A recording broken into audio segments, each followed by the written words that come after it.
اب تمہارے نبی کہاں ہیں جو تم سے نبوت کرتے اور کہتے تھے؟ خداوند کے زندہ اور پاک کلام میں سے یرمیہ کی کتاب، اس کا 37واں باب۔ اور صدقیہ بن یوسیہ، جس کو شاہ بابل نبوکدنصر نے ملک یہودا پر بادشاہ مقرر کیا تھا، کونیا بن یہویاکیم کی جگہ بادشاہی کرنے لگا۔ لیکن نہ اس نے، نہ اس کے ملازموں نے، نہ ملک کے لوگوں نے خداوند کی وہ باتیں سنی جو اس نے یرمیہ نبی کی معرفت فرمائی تھی۔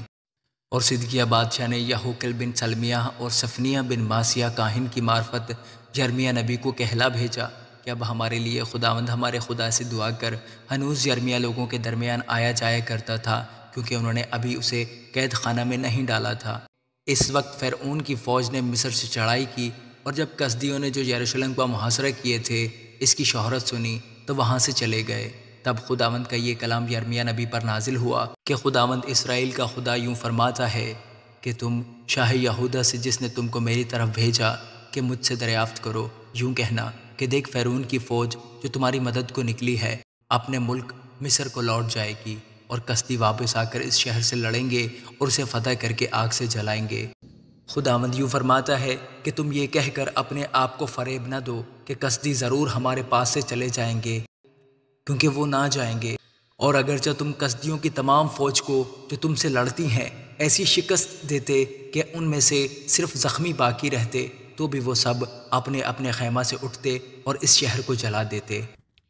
اور جب کسدیوں کی فوج فرعون کی فوج کے ڈر سے یروشلم کے سامنے سے کوچ کر گئی تو یرمیہ یروشلم سے نکلا کہ بن میّن کے علاقہ میں جا کر وہاں لوگوں کے درمیان اپنا حصہ لے۔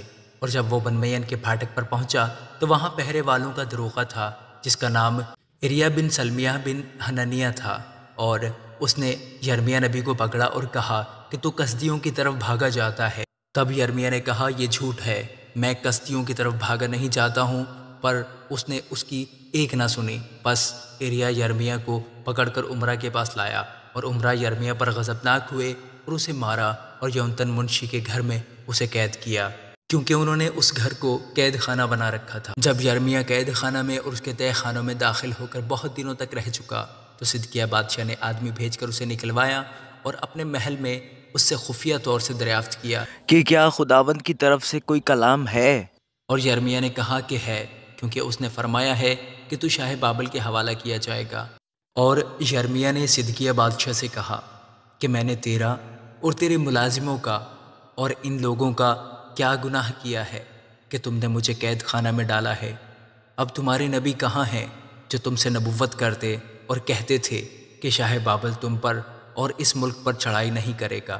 اب اے بادشاہ میرے آقا، میری سن، میری درخواست قبول فرما اور مجھے یونتن منشی کے گھر میں واپس نہ بھیج، ایسا نہ ہو کہ میں وہاں مر جاؤں۔ تب صدقیہ بادشاہ نے حکم دیا، اور انہوں نے یرمیہ کو قید خانہ کے صحن میں رکھا اور ہر روز اسے نان بائیوں کے محلہ سے ایک روٹی لے کر دیتے رہے جب تک کہ شہر میں روٹی مل سکتی تھی۔ پس یرمیہ قید خانہ کے صحن میں رہا۔ آمین۔